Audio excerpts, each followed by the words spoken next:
Hi there, and welcome to an installment of PV Apps for Education. Today we're going to take a look at Schoology, specifically the homepage and navigation of Schoology. Let's jump in.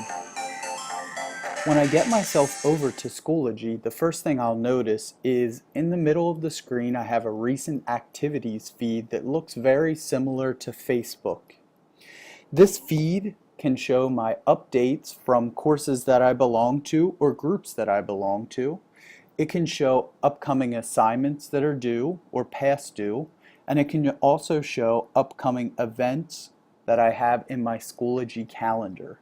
I can toggle between those simply by clicking any of the icons at the top of this feed. There's also a More feature here where I can go to my personal blog if I use that. On the left-hand side of the Schoology homepage, I'm going to notice there's some navigation buttons there as well.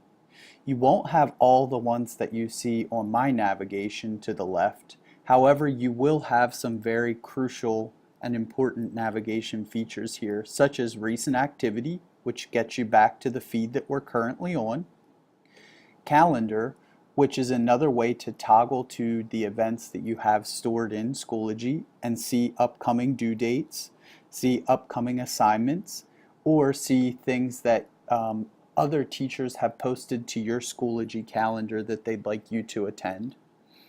You can also get to the feature they call messages, which is like email without a third-party application. So now I don't have to go to my district email and connect with students that way.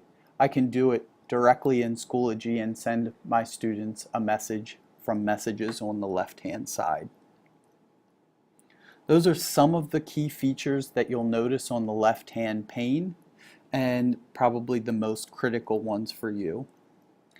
At the top of the screen, you'll also notice some navigation. I have a search bar, a home where I can get back to my recent activity. I have my courses where I can join a course that's already existing. I can create another one, or I can get to those that I already belong to. I see the Groups tab here where I can join some public groups. I can be invited into a group by another teacher, or I can create my own group to connect with students. The difference between a course and a group will be talked about in a later video. Resources are where I can store my things on Schoology for use now and use later. So once I've created my course and put all my resources on there for student use or teacher use, I can also copy those over to my resource center for later use in case I make an update or want to reteach that course again the following year. I don't have to go back and find it on my computer. They'll be available there in my resources section.